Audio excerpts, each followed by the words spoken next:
Vous suivez RTI 1, vous suivez effectivement C'est Midi et le thème que nous abordons aujourd'hui, ma vie après 5 ans de prison. Malheureusement, notre invité témoin du jour est dans ce cas. Il y est allé, on va dire, au moins 3 fois. Donc, il y a passé plus de 5 années de sa vie en prison. Mesdames et messieurs, nous allons le recevoir avec des ovations bien nourries. Monsieur Félix Agua, qui va nous rejoindre sur le plateau de C'est Midi. Monsieur Félix Agua.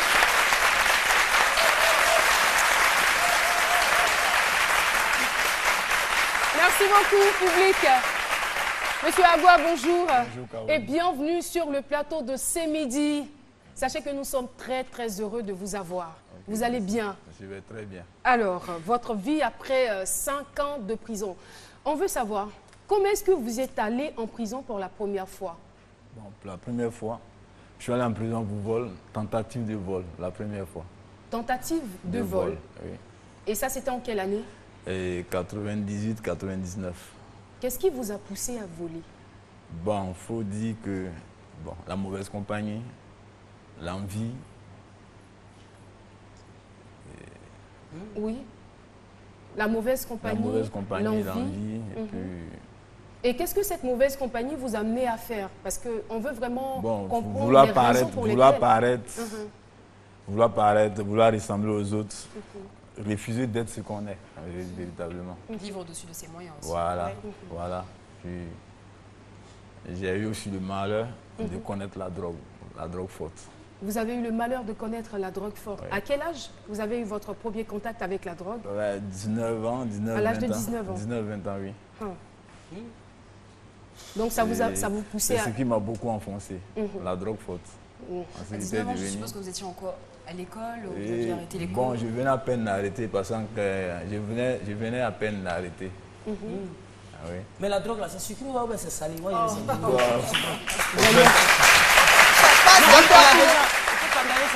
Au fait, la drogue, on ne la fume pas parce qu'elle a un goût. Bien sûr.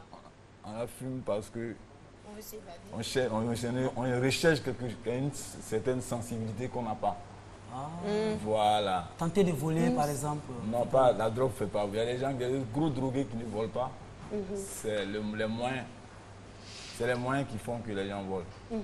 Ah d'accord, donc si je comprends bien, très tôt, vous avez connu la drogue, donc vous cherchiez des moyens pour continuer, pour trouver votre drogue. C'était ça? Oui. Donc ça vous amenait à voler? J'étais devenu accro, je suis arrivé à une dose de 21 000 par jour. 21 000 par jour, donc il fallait m'arranger à avoir la dose. Il fallait avoir au moins 21 000 par jour pour quelqu'un qui ne travaille pas. C'est un vrai budget, même pour des personnes qui travaillent. C'est pas évident. Hein. Donc je ne travaille même pas. Donc du coup... Vous étiez obligé de voler. Je suis voleur. Et ça vous envoie en prison. Et là-bas, qu'est-ce qui se passe concrètement? Pour la première fois en prison, il faut dire que j'étais étonné de voir. D'abord, j'ai entendu un nouveau prisonnier là. On me prend, on me déshabille, on me fouille. Qui le fait? Les gardes pénitentiaires ou les détenus? Des détenus eux-mêmes. On me fouille. On me roule un peu le cou, c'est de m'effrayer. Bon, après, je suis allé du greffe, on m'a logé. Parce qu'il y a une cellule des malades dépôt. Il fallait que je fasse d'abord une semaine. Il fallait que je fasse une semaine et puis après, je devais repartir au jugement. Et au jugement, j'ai été jugé, condamné. C'est là maintenant que la prison réellement devait commencer. La sentence, c'était combien de temps? Bon, la première fois, j'ai été relâché pour main levée sur mes dossiers. La première tentative. Mais vous êtes resté combien de temps la première fois? Bon, la première fois, j'ai fait... C'est un an, 98, 99, c'est ça? Oui, 90, 99. J'ai fait que 3 mois, disons 4 mois. Disons 4 mois.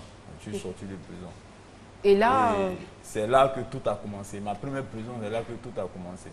Quand vous dites tout a commencé, parce que, je veux dire, déjà, vous connaissiez la drogue. Je connaissais la drogue. Vous connaissiez le vol. Je connaissais la drogue, je volais par moment.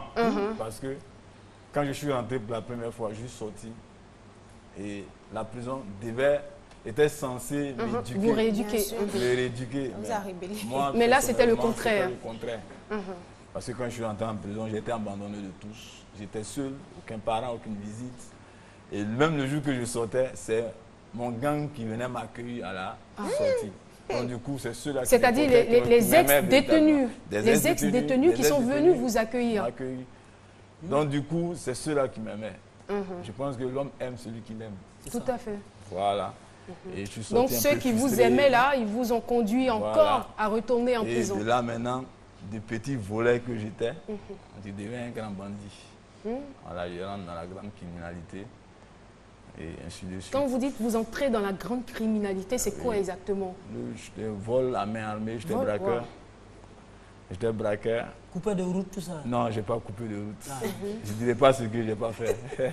J'étais braqueur. Et vous êtes arrivé de tuer? Non, jamais tué par la grâce de Dieu. Et vous, Caroline, j'aimerais vous demander, est-ce que vous êtes arrivé de violer? Viol, non. D'accord. J'ai pensé que moi, quand j'étais drogué, les femmes, ce n'est pas mon problème. C'est juste la drogue. Me droguer et puis c'est fini. Voilà, j'étais entre la drogue, comment m'arranger à avoir mon argent et me droguer. C'était ça. Voilà, c'était une vie que je me suis créée.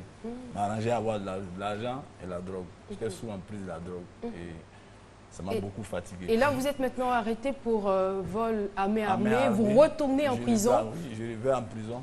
Cette fois-ci, je suis condamné pour 20 ans d'emprisonnement ferme. Et c'est là que tout a commencé. J'ai commencé par me remettre en cause. Il vous a fallu combien de temps pour commencer à prendre conscience? La peine même, 20 ans d'emprisonnement ferme. Quand je regardais mon âge, et je faisais déjà un calcul. Et vous aviez quel âge à l'époque? J'avais 26 ans. 26 ans. Et donc j'allais sortir 46 ans après. À l'âge de 46 ans. Donc du coup, j'ai commencé par prendre conscience. J'ai dit, mais où je vais là? Je sors, mais je suis vieux. J'ai commencé par prendre conscience. Et quand je suis rentré en prison, j'ai eu la chance, la grâce de rencontrer un homme, un aumônier de prison, qui fut lui-même ex-prisonnier, qui est devenu pasteur en prison, qui m'a offert une Bible. Et c'est cette Bible-là, par la grâce de Dieu, qui a fait de moi ce que je suis en train de devenir, parce que je ne suis pas encore arrivé. Et je me suis dit qu'il faut que je sorte de prison et que je sois un homme meilleur. Et avec les enseignements, les études bibliques et surtout l'encadrement du service socio-éducatif du ministère de la Justice. On y reviendra. Mais je veux savoir, puisque c'était en 2000, ça s'est passé en 2000 et vous y êtes resté 3 ans. Pourtant, c'était prévu que vous fassiez 20 ans d'emprisonnement ferme. Oui. Alors là, qu'est-ce qui a... Qu'est-ce qui s'est passé pour que vous sortiez... Tout d'un coup, c'est un miracle. Vous êtes évadé? Pas d'évader. Mais vraiment, la question peut se poser. Hein. Tout d'un coup, c'est un mais miracle. si c'était évadé, je crois qu'il ne serait pas là sur le plateau. Alors, donc, expliquez-nous alors. Puisque là, je suis en prison, condamné à 20 ans d'emprisonnement ferme. Et je suis en prison. Dans ma tête, je dois faire 20 ans. Et je disais tantôt que je me suis converti en prison par le biais de Monier aussi innocent et qui m'enseignait, qui me donnait des enseignements. Et j'ai décidé un matin, j'ai fait une prière d'abord. Et dit, mais Seigneur, on dit Jésus, si tu es vraiment réel, là, on dit que je dois faire 20 ans d'emprisonnement ferme. Moi, je ne veux même pas faire un quart de ce qu'on m'a donné. Donc moi, je veux me convertir. Je veux faire ce que tu veux dans cette prison. Mais il faut que je sorte d'ici miraculeusement. Et c'est en cela que je me suis donné. J'ai ouvert la première cellule de prière au bâtiment C, parce que j'étais une lourde peine. Le bâtiment C, c'est un bâtiment qui est réservé aux criminels. Mais est-ce que les gens vous faisaient confiance? La confiance n'existe pas en prison. Justement. Parce que d'abord... Parce qu'on se connaît, voilà. Je veux dire, il y a des gens qui ont procédé ainsi, voilà, qui ont voulu faire croire qu'ils avaient changé et ils ont été relâchés, mais ils ont repris là. Caroline, je vais vous dire quelque chose. Demandez à un détenu. Il va te dire qu'il n'a rien fait. Il n'a rien fait, non, ça c'est clair. Ça. Ils n'ont jamais.